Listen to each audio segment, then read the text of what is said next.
வணக்கம் நேயர்களே, நான் உங்கள் மணிகண்டன் பிரபாகரன். பக்தி யுகம் சேனல் மூலியமா உங்களை சந்திக்கலாம், மிக்க மகிழ்ச்சி. இன்னைக்கு சீஃப் கெஸ்டா யார் வந்திருக்காங்க பாத்தீங்கன்னா ஜேஎம்எஸ் சந்திரமௌலி ஐயா வந்திருக்காங்க. ஃபர்ஸ்ட் ஆஃப் ஆல் அவர் வெல்கம் பண்ணிடலாம். வணக்கம் ஐயா. வணக்கம். ஸோ கடந்த எபிசோட்ல இருக்கிற லக்னம்லாம் பார்த்துட்டு வர சீரீஸ்ல இன்னைக்கு பார்க்கக்கூடிய லக்னம் தனுசு லக்னம். தனுசு லக்னம் சொல்லுமா ஐயா, எவ்வளவு பார்க்க வேண்டியது இருக்கு அப்படிங்கிற மாதிரி இருக்கு. பாக்கியம். பாக்கியம் சொல்லலாம். நிறைய போராட்டங்கள் சந்திச்சு வந்த ஒரு லக்னம் சொல்லலாம். அப்பேற்பட்ட லக்னத்தை கொஞ்சம் சொல்லுங்க டீட்டெயிலா. நீங்க சொன்ன மாதிரி போர்க்களம்னு எடுத்துக்கலாம். தனுசு ராசி போர்க்கள ராசின்னு சொல்றது உண்டு.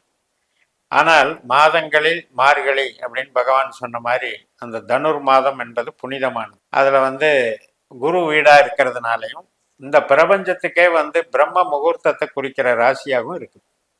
அதனால அது ஒரு புனிதத்தன்மை. அதனாலதான் அதுக்கு பாக்கியம். உலகத்தில் உள்ள ஒட்டுமொத்த கஜானாவுக்கும் அந்த ராசி தான்.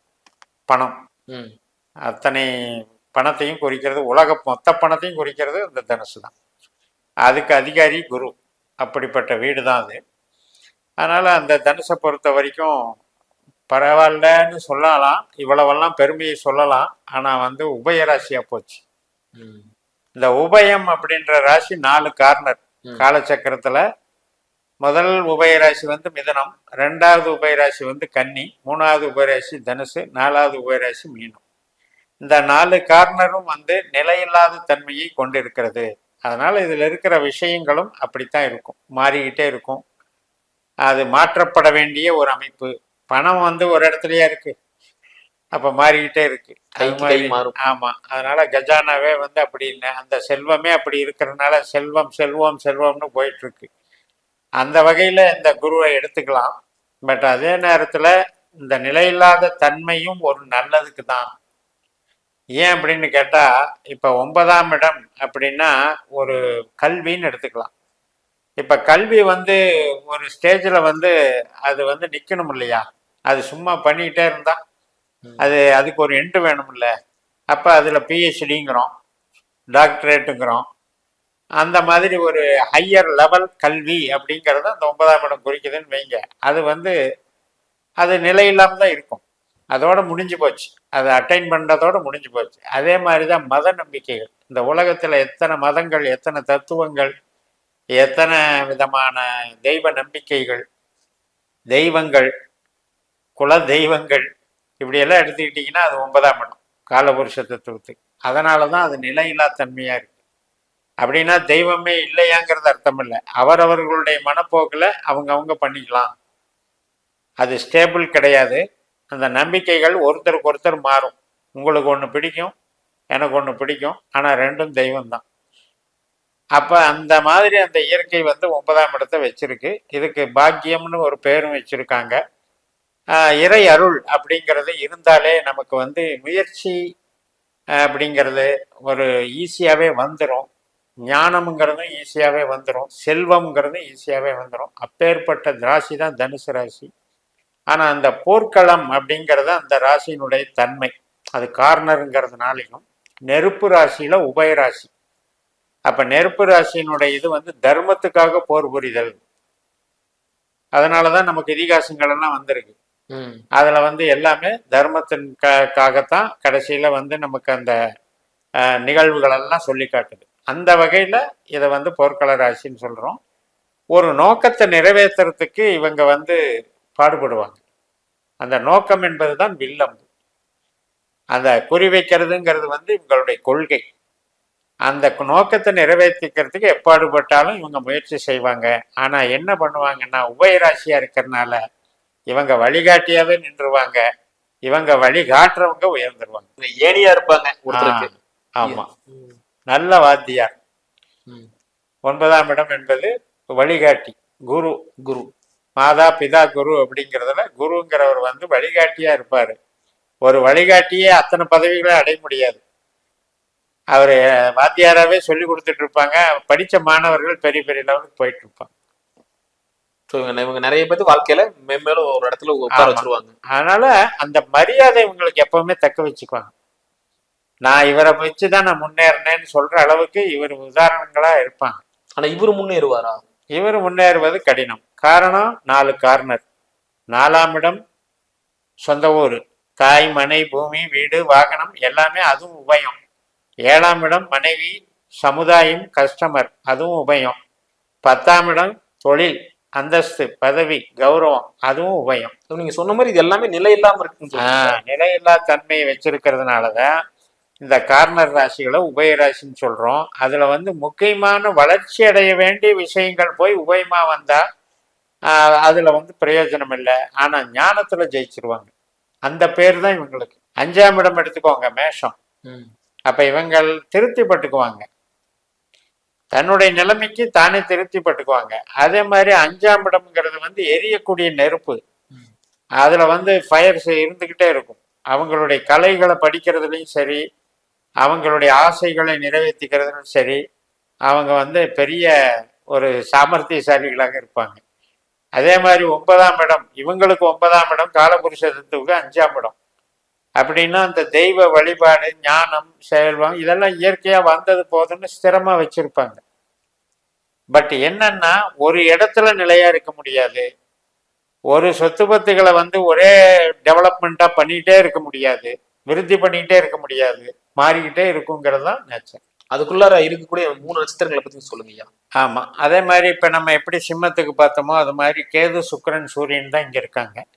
மூல நட்சத்திரம் கேதுனுடையது, பூராட நட்சத்திரம் சுக்கிரனுடையது, உத்திராட நட்சத்திரம் சூரியனுடையது. உத்திராடம் வந்து ஒரு பாதம் தான் இருக்கு. அந்த ஒரு பாதம்ங்கிறது வந்து ஒரு 10% தான்.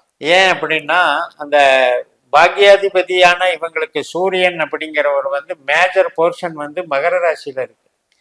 அதனால உத்திராடத்துல பிறக்கிறதுங்கிறது வந்து பெரிய சிறப்புன்னு சொல்ல முடியாது. அப்ப நம்ம இந்த ரெண்டையும் நம்ம வந்து சிறப்பா எடுத்துக்கலாம். அதுல வந்து மூல நட்சத்திரம் அப்படிங்கிறது நம்மளுடைய உடல் தத்துவத்துல எடுத்துக்கிட்டீங்கன்னா மூலாதாரம்னு ஒரு சக்கரம் இருக்கு.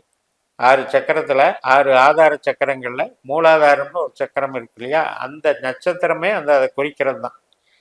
அதனால இப்ப யோகிகள், தவம் செய்யறவங்க அப்படிங்கிறதெல்லாம் முதல் ஆரம்பிக்கக்கூடிய சக்கரமே அந்த மூலாதாரம் தான். 4 இதழ் தாமரையில ஒரு தீபம் எரியிற மாதிரி அசியூம் பண்ணிக்கிட்டு பதஞ்சலி யோக சூத்திரத்திலேயே இதை பற்றி குறிப்பிடப்பட்டிருக்கு. அந்த மூலாதார சக்கரம் என்பது அந்த பாட்டம் லெவல்ல நம்ம வந்து அது கணபதியை குறிக்குது. மூலம் அப்படிங்கிறது கேது வந்து கணபதியை குறிக்கிறார். ஆனா நம்ம வாஸ்துப்படி பார்த்தோம் அப்படின்னா வந்து அந்த மூலத்துக்கு வந்து தேவதை யாருன்னா அசுரன். அப்படின்னா நிருதி மூலைன்னு சொல்லுவோம். நிருதி அப்படின்னா வாஸ்துல வந்து உங்களுக்கு தென்மேற்கு குபேர மூலைன்னு சொல்றோம்ல, அதுதான் நிருதி மூலை. அந்த மூலையை வந்து ராட்சசர்கள் தான் ஆள்றாங்க, அசுரன். அதனால அந்த மூலையை குறிக்கிற இடமாவும் நம்ம வாஸ்துல இந்த மூலம் வேலை செய்யுது. ஸோ அப்படிப்பட்ட மூலம் வந்து இவங்களுக்கு ஞானத்தை வழங்குது. தர்மத்தை படி அவங்க அந்த ஞான வழியில போனாங்கன்னா பெரிய பெரிய ஆன்மீக டெவலப்மெண்ட்ஸ் அவங்களுக்கு கிடைக்குது. மூலத்துல பிறந்தவங்க எல்லாருமே கொஞ்சம் ஆன்மீக ரீதியா இருக்காங்க. கோயில்ல தர்மகர்த்தாவும் இல்ல கோயில் இன்சார்ஜா இருந்து பாத்துக்கிறாங்க. இந்த கடவுளுக்கு வந்து என்னென்ன பண்ணணும், என்ன வழிபாடு நீங்க பண்ணலாம். 9ஆம் இடம்ங்கிறது தர்மகர்த்தா தான். காலபுருஷத்துக்கு 9ங்கிறது தர்மகர்த்தா. அதே மாதிரி ஆன்மீகம் சார்ந்த தொழில்கள், இப்ப கோயில்ல கும்பாபிஷேகம் பண்றது, ஒரு கோயில்ல அர்ச்சகரா வேலை பார்க்கறது, அதே மாதிரி இந்த காசாளரா வேலை பார்ப்பாங்க இல்லையா கோயில்ல, இப்ப அறநிலைத்துறைன்னு எடுத்துக்கலாம், அதுல வேலை செய்யறவங்க. ஸோ இப்படி எல்லாம் 9ஆம் இடம் வேலை செய்யும். இப்ப அந்த கேதுக்கு அப்புறம் எடுத்துக்கிட்டீங்கன்னா சுக்கிரன் வர்றாரு, பூராடம். அப்ப பூராடம் வந்து இவருடைய லக்னத்துக்கு 6ஆம் இடமா போயிருது இல்லையா, ரிஷபம். அதே மாதிரி 11ஆம் இடம் வந்து துலாம். அப்ப அந்த 6, 11 அப்படிங்கிறதும் ஒரு கணக்கு. இவருடைய தனுசு லக்னத்துக்கு அதிபதியான குருவுக்கு வந்து அவர் எதிரி. இவர் தேவகுரு, சுக்கிரன் வந்து அசுரகுரு. அதனால வந்து இவங்களுக்கு ஆனா வந்து பாருங்க இந்த ராசியில தான் சுக்கிரனுடைய நட்சத்திரம் விதைக்கப்படும், குருவனுடைய ராசியில. அதே மாதிரி சிம்ம ராசி வந்து சூரியனுக்கும் சுக்கிரனுக்கும் ஆகாது, அங்கதான் சுக்கிரனுடைய நட்சத்திரம் இருக்கு. பூரம். மேச ராசியில செவ்வாய்க்கும் சுக்கிரனுக்கு ஆகாது, அங்கதான் பரணி இருக்கு. அப்ப இதனுடைய அர்த்தம் என்ன அப்படின்னா தர்மத்தை நோக்கி போகும்போது காமம் வேலை செய்யாதுன்னு அர்த்தம். அந்த எண்ணங்களுக்கு வந்துருங்களா? அந்த எண்ணத்தை கடந்து போனாதான் நீ தர்மத்துல ஜெயிக்க முடியுங்கிறத சொல்லாம சொல்லுது. அப்படின்னா என்னன்னா சுக்கிரன் என்பது உலக இன்பங்கள். காமம் அப்படின்னா வந்து ஆண் பெண் உறவு மட்டும் கிடையாது, உலக இன்பங்கள், லக்ஸுரி வாழ்க்கை, நம்ம வந்து எல்லா ஒரு வசதிகளையும் அனுபவிக்கணும், எல்லாமே கிராண்டா இருக்கணும்னு நினைக்கிறது, ஒரு அளவுக்கு மேல அதிகமா நம்ம செல்வம் சேர்க்கணும்னு நினைக்கிறது, இதெல்லாம் சுக்கிரன் கிட்ட தான் இருக்கு. அப்ப பூராடம் என்ற சுக்கிரன் வந்து அந்த ஈர்ப்பை கொடுத்துருவார். நாம பெரிய லெவல்ல ஹை லெவல்ல சாதிக்கணும், போகணும். வேலை பார்க்கறதே வந்து நான் ஒயிட் காலர் ஜாப் தான் பார்ப்பேன் அப்படிங்கிறது. அதே மாதிரி 11ஆம் இடங்கிறது என்ன சும்மா இருக்குமா? உல்லாசம் சல்லாபம், சுக்கிரனுடைய வீடு. அங்க இருக்கிறவரோ ராகு. ஆனா இங்க வந்து அந்த மூலாதாரம்ங்கிற விஷயத்துல, அந்த மூலாதாரத்துல வந்து இந்த இதை கடந்து இவங்க ஜெயிக்கணும். அந்த ஞானத்துல, ஞான பாதையில சபலப்படாம போகணும். ஆமா. அடுத்தது உத்திராடம் வர்றாரு இல்லையா, அவரு தான் விநாயகர். அதனால ஔவையார் அகவலை சிறந்த உதாரணமா எடுத்துக்கலாம். மூலாதாரத்து மூண்டெழு கனலை காலால் எழுப்பும் கருத்தறிவித்தே அமுத நிலையும் ஆதித்தன் இயக்கமும் குமுத சகாயின் குணத்தையும் கோரின்னு ஔவையார் அகவல்ல பாட்டு வருது. அப்ப அங்க கனல் எரியுதுங்கிறாங்க. மூலாதாரத்துல இருக்கிற நெருப்பை தான் நம்ம மூச்சு காற்றால சுவாசிச்சு அந்த குண்டலினி சக்தி எழுப்புறதை தான் அதை குறிப்பிடுறாங்க. அப்படி எழுப்பும்போது அங்க இருக்கிற உத்திராட நட்சத்திரத்துக்கு தேவதையே விநாயகர். அப்ப அந்த கேதுவுக்கும் அந்த தேவதை வந்து கேது கிரகத்துக்கு விநாயகர், ஆனா மூலத்துக்கு வந்து அசுரர். அப்ப இந்த மாதிரி ஒரு சோதனையான இடத்துல அவங்க வந்து வைராக்கியத்தோட சாதனை பண்ணான்னா யோகிகளாகவும் ஞானங்களாகவும் இருக்கிறாங்க. இப்ப நம்ம நிறைய சித்தர்களை பார்க்குறோம் தமிழ்நாட்டில். அதே மாதிரி இந்தியா முழுக்க இமயமலைச்சாரல்ல இருந்து தவம் செய்கிற யோகிகளை எல்லாம் பார்க்குறோம். அதே போல கோவில் காரியங்களில் பக்தி மார்க்கத்தில் நீங்க சொன்ன மாதிரி தர்மகத்தாவா இருந்து ட்ரஸ்டா இருந்து உலகத்துல நிறைய சேவைகள் செய்யறாங்க இல்லையா, ட்ரஸ்ட். அந்த மாதிரி பொதுநல சேவை அப்படிங்கிற வகையில தர்மத்தை செய்யறதும் இந்த ராசி தான். அதனால சுக்கிரனை கடக்கணும் இவங்க வந்து அந்த ஒரு விஷயத்துல மட்டும் அதை வந்து. ஆனா அதெல்லாம் வந்து கிடைக்கும். இவங்க முயற்சி பண்ண கிடைக்கும். அதை கடக்கும் போதுதான் இவங்களுடைய அந்த குருவனுடைய ஒரு ஃபுல்ஃபில்மெண்ட் இவங்களுக்கு கிடைக்கும். ஒரு பாதம் இருக்கக்கூடிய உத்திராடம் சொல்லியிருந்தேன். உத்திராடம் 1ஆம் பாதம் அப்படின்றது வந்து 1ஆம் இடத்துலையும் இருக்குது, 5ஆம் இடத்துலையும் கார்த்திகையா இருக்குது, 9ஆம் இடத்துலையும் உத்தரமா இருக்குது. அப்ப இந்த சூரியனே வந்து இவருக்கு பாக்கியாதிபதியா வந்துடுது. அதனால பூர்வீகம் சார்ந்த ஒரு பாரம்பரியம் இருக்கும்.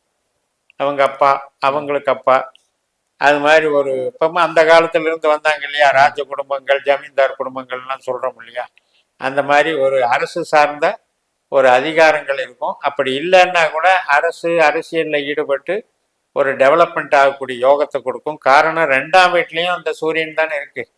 அதனால இவங்க பேசுறதும் சரி, இவங்க சம்பாதிக்கிறதும் சரி, அரசு சம்பந்தப்பட்ட ஒரு சார்ந்த ஒரு ஆதாயம் இவங்களுக்கு இருந்துகிட்டே இருக்கு. தனுசு லக்னக்காரங்க பண்ணவே கூடாதுன்னு என்ன விஷயம் பண்ணக்கூடாது? இவங்களுக்கு இந்த உபயத்தினுடைய தன்மையை புரிஞ்சிக்காம இவங்க வந்து வீடுல இன்வெஸ்ட் பண்ணலாம், இடம் வந்து வாங்கலாம், லக்ஸுரியா வாழலாம் அப்படின்னு சொல்றதையும், சொந்த தொழில் செய்யறன்ற பேர்ல மிகப்பெரிய அளவுல இன்வெஸ்ட்மெண்ட் பண்ணி ஒரு இடத்துல வந்து சாஸ்வதமா இருக்க முடியாதுன்னு தெரியுது. ஆனா நம்ம என்ன காலத்துக்கு நிலைக்கிற மாதிரியான ஒரு லாங் டேர்ம் இன்வெஸ்ட்மெண்ட், லாங் டேர்மான இண்டஸ்ட்ரீஸ் அதுல எல்லாம் போய் மாட்டிக்க கூடாது. அதுதான் இவங்களுக்கு மெயின் அட்வைஸ். ஏன்னா காரணம் வந்து 4ஆம் இடம் என்பது இவங்களுக்கு காலச்சக்கரத்துக்கு 12ஆம் இடமா ஆயிடுது. அதனால வீடுனால விரயம், உற்பத்தி சார்ந்த தொழில்னால விரயம் அப்படிங்கிறது இங்க இயற்கையிலே அமைஞ்சிருக்கு. அதே மாதிரி 8ஆம் இடம் என்பது காலபுருஷனுக்கு 4ஆம் இடம் ஆயிடுது. அங்கேயும் இடம் நஷ்டம்னு வருது. அதே மாதிரி 4ஆம் இடம் உற்பத்தின்னு வருது. உறவுகளையும் எடுத்துக்கலாம். 4ஆம் இடத்துல உறவுகள் சார்ந்து இவங்க வந்து பிரச்சனையை சந்திப்பாங்க. 12ஆம் இடம் அப்படின்ற விருச்சிக ராசி அப்படிங்கிறதுலையும் காலபுருஷனுக்கு அது 8ஆம் இடமா வருது. அப்ப 12ங்கிறது இன்வெஸ்ட்மெண்ட் தானே. மூலதனத்தை அதிகமா செஞ்சாங்கன்னா என்ன ஆகுறது? இப்ப 10ஆம் இடத்துல இருக்கிற கிரகம் தான் தொழிலை கொடுக்கும், சூரியன், சந்திரன், செவ்வாய்.